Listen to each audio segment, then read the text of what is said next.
Olá, meus amigos, espero que todos estejam bem. Aqui é o professor Tomás com vocês para mais uma aula de História. E hoje o nosso assunto é a África pré-colonial. Antes da gente começar a falar sobre o que é a África pré-colonial, explicar exatamente por que esse conceito. Então, primeiramente, a gente sabe que a história da África também é dividida do mesmo modo que a história dos outros países, né? No entanto, lembrando que a África é um continente, não só um país. Então, a história da África, nós temos a África Antiga, que é o período que surge o Egito. Nós vemos também a dominação de Cartago, nós analisamos a civilização cuxita, também vimos o domínio romano, e depois disso a gente viu que acaba a história antiga na África, e aí nós temos o período medieval, onde surge a civilização islâmica, né, no Oriente Médio, que vai fortemente influenciar o norte da África, que também é assunto dessa aula de hoje. Então, vamos continuar.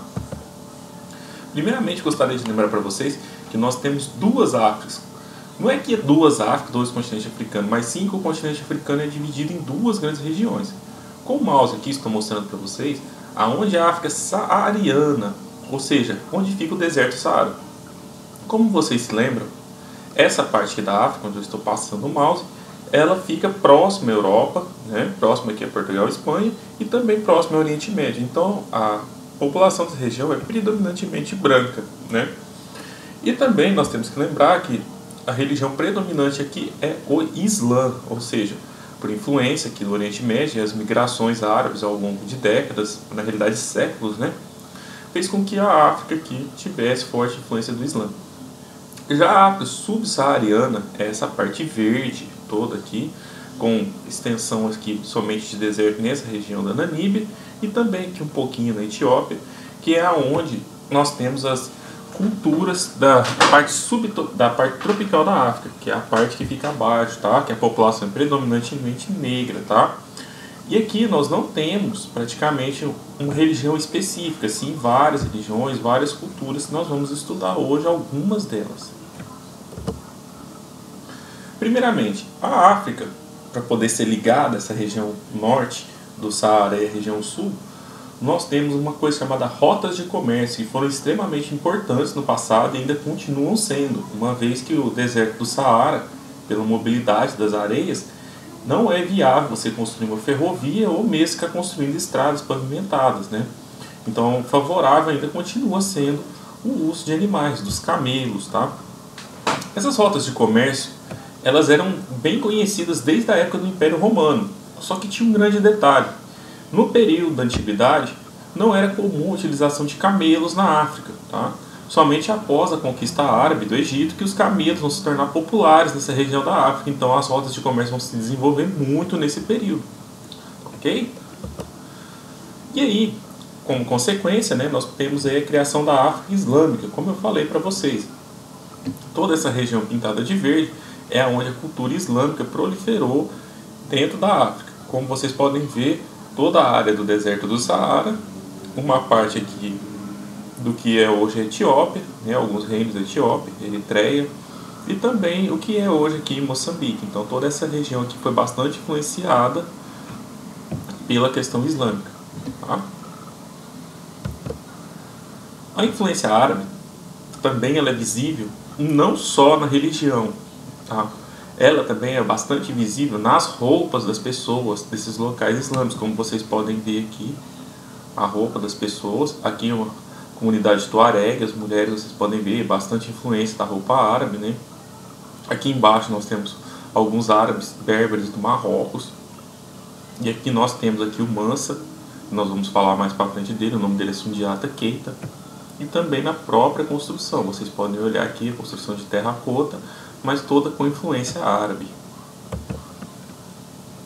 E a África subsaariana, como eu já disse para vocês, é essa parte pintada aqui de verde, que é a maioria dos países da África, que nós vamos falar agora nesse momento. O primeiro país aqui que nós vamos dar destaque, que vem aí do período pré-colonial, é chamado de Abissínia, ou o Império Etíope, que hoje se localiza a Etiópia, tá? Ele é um país um pouco diferente dos outros países que nós vamos estudar. Por que um pouco diferente? Porque o Império Etíope, ou Abissínia, né, é um império completamente cristão na África. Isso mesmo, é um país cristão na África. O cristianismo deles é diferente do cristianismo europeu que nós conhecemos aqui no Brasil, que também é diferente do cristianismo asiático que predomina no Oriente Médio. Tá? Então, a outra coisa que chama atenção aqui é que eles acreditam que a dinastia deles, que existiu até o ano de 1974, era descendente direto do rei Salomão, aquele rei bíblico que nós conhecemos. Okay? O Império da Abissínia ele vai conviver durante muito tempo com as potências europeias, vai passar todo o período colonial tendo contato com as potências europeias. No século XIX, durante a partilha da África, eles vão conseguir se manter independente. Durante a Segunda Guerra Mundial, que nós vamos estudar com mais detalhes, vocês vão ver que a Itália conquistou parte da Abissínia e pós-guerra eles conquistaram a independência, mas infelizmente em 74 a monarquia vai chegar ao fim e também vai chegar ao fim o Império Etíope, né? Outro império muito importante, esse tem bastante influência até aqui no Brasil, é chamado Império Almorravida, tá? O Império Almorravida, ele é de origem árabe berbere. Por quê? Porque os berberes são os povos que viviam no deserto do Saara e os árabes são realmente os árabes que vieram lá do Oriente Médio, né? Esses árabes, junto com os berberes, eles conquistaram parte da Europa, que eu estou mostrando aqui para vocês, ó. Olhem que bacana. Quando eles conquistaram esse local, que vai ser futuramente Portugal e Espanha, eles levaram para lá vários costumes, vários hábitos, trouxeram a filosofia de volta, que já havia sido esquecida durante a Idade Média. Então, praticamente, eles vão influenciar profundamente as civilizações que vão surgir. Tá? Então, eles vão reatar o comércio e também a questão cultural com a Europa. Então, esse império é muito importante porque ele vai trazer novas raízes para dentro da Europa, raízes que haviam sido esquecidas. Tá? A outra coisa que chama atenção é que essa vasta área que eles vão conquistar aí na África, tá? Essa área grande aqui, vai se tornar o árabe uma língua muito forte até hoje.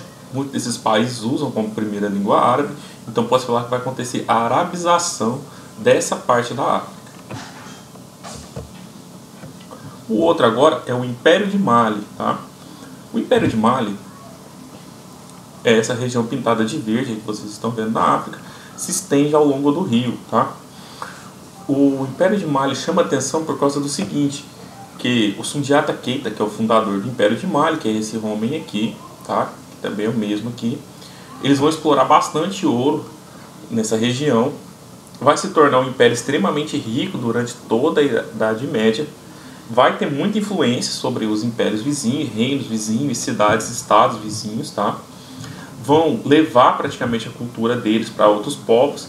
E aí que entra o detalhe, eles se converteram ao islamismo. Então, o islamismo não é somente dos povos árabes, passa também a ser de várias etnias africanas. Então, o islamismo praticamente se torna uma religião predominante nessa parte da África, por causa da influência tanto do Império de Mali e outros impérios que Mali também influenciava naquela época. Tá? O outro reino, que é bastante interessante, e pode-se falar que é o reino mais próximo dos brasileiros, né, assim, entre aspas, é o chamado Reino do Congo ou Império do Congo. Por que é um reino assim que a gente fala que ele é bastante próximo do Brasil? Porque como vocês estão vendo, esse mapa amarelo aqui é as terras originais, tá, do Reino do Congo. Essa parte amarela um pouco mais clara são as áreas de expansão ou influência direta do Reino do Congo. E como vocês podem ver, aqui tem Angola. Tá? Durante o período pré-colonial, toda essa área aqui foi dominada pelo Mani-Congo, que seria o rei, né, do Congo. E essas áreas eram estados dependentes diretamente dele. Com contato com Portugal, tá? O Mani-Congo, que é esse rei aqui, tá? Que é o rei do Congo. O nome dele é Afonso, tá? O nome original dele não é Afonso, ele vai se batizar como Afonso. Vai trazer o cristianismo para a África, o cristianismo católico nesse período. E ele vai ter forte influência com o reino de Portugal, vai se tornar um grande parceiro de Portugal. Só que, no entanto, com o tempo, ele vai perdendo autonomia perante a Portugal até se tornar um protetorado português. O que é um protetorado? É quando o país só tem independência política, a independência econômica e a independência militar é de um outro país. Nesse caso aqui, Portugal tinha o domínio econômico do Congo, tá? E o também o poderio militar. Então o rei do Congo, no caso aqui, o Afonso I, praticamente acaba se tornando dependente de Portugal. Nós vemos aqui algumas pinturas portuguesas mostrando a conversão da população nativa na época. E hoje nós temos aqui, eu coloquei a foto numa sala de aula lá da Angola, tá? Como vocês podem ver, a roupa, tudo, o jeito das salas de aula são praticamente bem parecidas com a nossa. Ou seja, a influência da cultura portuguesa lá e aqui no Brasil praticamente ligou durante muitos séculos esses dois povos, ou seja, o Brasil e o povo da Angola. Então aqui nós temos praticamente uma interação entre as duas nações. Por isso que é muito importante esse reino aqui para a gente, tá? Aí nós entramos agora num outro detalhe, chamado cidades-estados ou as cidades iorubás, tá? Nessa região aqui do mapa, pintada, existia uma série de cidades de origem iorubá, que era a cultura iorubá, que ainda é atual lá na Nigéria, tá? Essa cultura, ela foi desenvolvida no termo de cidades-estado, em contato com os europeus, tá? Elas entraram em conflito. Durante essas guerras, essas cidades passaram a escravizar essas pessoas. E aí os vencidos na guerra se tornaram os povos que seriam vendidos para os europeus. Então grande parte do tráfico de escravos aqui no Brasil e também na América Latina, até nos Estados Unidos, vieram daqui os escravos. As guerras que tinham aqui, os prisioneiros que eram capturados nessas guerras, muitos deles se tornaram escravos e eles eram vendidos para poder trazer até aqui a América. Tanto é que muito dessa cultura é visível aqui no Brasil. Essas fotos, essas imagens que estão aqui, são todas de origem africana, mas todas elas são bem comuns de serem encontradas aqui no Brasil. Por exemplo, essa imagem dos homens aqui, com essa pintura, essa roupa. As tradições de dança, como nós podemos ver, as cores da roupa, os desenhos, e até aqui os orixás, que é a religião deles, que nós vamos falar daqui a pouquinho. Tá? Aqui está a religião tradicional africana. Apesar que nós sabemos que na África tem o islamismo e o cristianismo, a tradição religiosa da África continuou forte. Existiam várias religiões lá na África, várias e várias mesmo. Só que, no entanto, a gente sempre foca na que mais tem a ver com a nossa sociedade. No caso nosso, aqui em específico, nós temos a religião tradicional aqui do povo Yorubá, que está aqui, que vai dar origem ao Brasil na religião do Candomblé e Umbanda, e o Voodoo no Haiti. Aí que entra o detalhe. Essas culturas que foram trazidas para o Brasil, de origem africana, nem sempre foram vistas com bons olhos, tá? Por que não sempre foram bem vistas? Por causa que durante muito tempo, o cristianismo nosso, como acabei de falar para vocês, ele é de origem europeia. Então é muito comum dentro desse tipo de cristianismo a visão de intolerância religiosa. Aí você fala para mim, como professor, o que é intolerância? É simples, a intolerância é quando você desdenha daquela outra comunidade, e assim por diante. Então nesse caso aqui, é comum as religiões afro-brasileiras, né, como eu já falei para vocês, os praticantes delas serem demonizados, terem os cultos deles vandalizados, muitas pessoas são agredidas fisicamente, moralmente, fora que também acontece a exclusão social. Por exemplo, pessoas que praticam a religião afro-brasileira muitas das vezes não são convidadas para a festa de aniversário, não têm amigos na escola, surgem piadas de mau gosto e assim por diante. No Brasil, nós temos que lembrar que essa prática de discriminação religiosa é crime, tá? Por que que no Brasil se instituiu que isso fosse crime? Pelo mesmo motivo que se instituiu no mundo todo que isso é crime. Pelo seguinte, quando você é intolerante com a religião de alguém, aos poucos esse ódio vai crescendo, se torna algo chamado xenofobia, tá? Também podemos dar origem ao racismo dentro dessa visão. Aí você vai falar para mim, professor, mas isso não é perigoso, tal? Eu falo, com certeza é perigoso. Como nós podemos ver que o nazismo durante a Segunda Guerra Mundial perseguiu e matou quase 5 milhões de judeus, tá? Durante a Idade Média, como nós já estudamos, qualquer grupo pagão dentro da Europa que não frequentava as igrejas católicas da época eram perseguidos e queimados no Tribunal da Inquisição. Atualmente, na própria África, nós temos os radicais islâmicos do Boko Haram e o grupo cristão chamado Lord's Resistance Arms, que eles também perseguem pessoas que não são cristãs. Então ainda existe uma guerra religiosa. E isso é muito ruim, porque milhares de pessoas morrem por um simples motivo de não ser igual ao outro. Aqui eu trouxe algumas imagens para vocês, tá?